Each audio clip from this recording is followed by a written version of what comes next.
Welcome to my channel, SteveOnator Water. Today is just a very quick video on the Ettore Excelerator 2.0 modification, teeth or no teeth.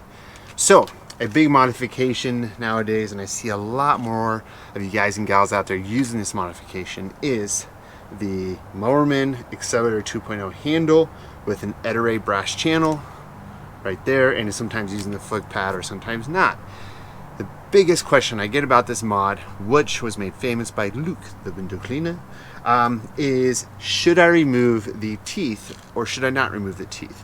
What are the teeth? The teeth are just those three little teeth right there, and on the old modification, which is this handle right here, this is the first Accelerator 1.0 handle,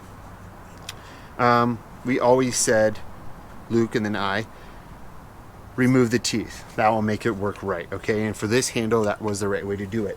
Now, with the newer handle, you can do either or, but there's some things with it, right?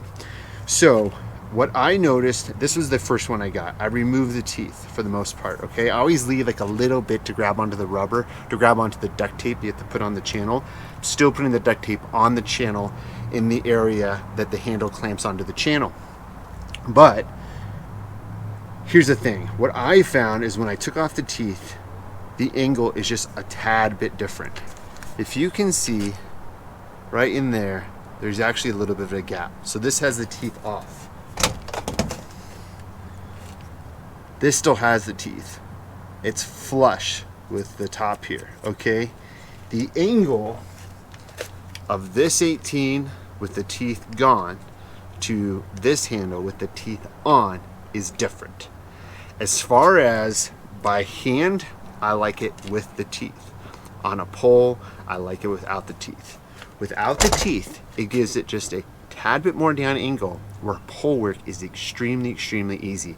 I've put out quite a few vids now with this, doing extreme pole work. And let me tell you, it makes it so easy. It makes it so easy. And you can still do the pole work with the teeth in, but without the teeth, it makes it pretty nice. Now, here's the other thing about it. If you remove the teeth or keep the teeth, you're not going to be able to use another channel like an Unger S channel, where the teeth grabs the rubber to keep the channel in. So, you know, I thought by keeping the teeth, I could switch to an Unger S channel or Unger channel. Let me grab one real quickly. Okay, so this is the handle with the teeth. I put that on a Unger S channel, right? And pretty much I can just remove the rubber because this isn't tight enough anymore. See how much the channel shakes in there? I can't pull the channel out of there because the teeth go into the sections there, but it doesn't hold it, and that's because the memory from being on the Ettore channel makes that gap larger. So if you remove the teeth or not, most likely you're not going to be able to use a liquidator or any other channels with it that have those grooves to basically, you know, hold the channel with that teeth. So just know that if you remove the teeth, you're not gonna be able to use another channel. If you don't remove the teeth and use an Ettore channel, you're not gonna be able to use any other channel. So that's one thing with it just to know. But either way, I really like them. They've been a really great handle to use. You know, when I first got it, it feels cheap. It does feel cheap, but man, it's a great handle. It answers a lot of questions for you. So I would definitely suggest to get one. I would just keep the teeth on. If you want one though that closes out and you're willing to just part with it as far as that goes, then cut the teeth off. Try it both ways if you want to order it and get that. This is the main handle I use anymore. I pretty much switched to this.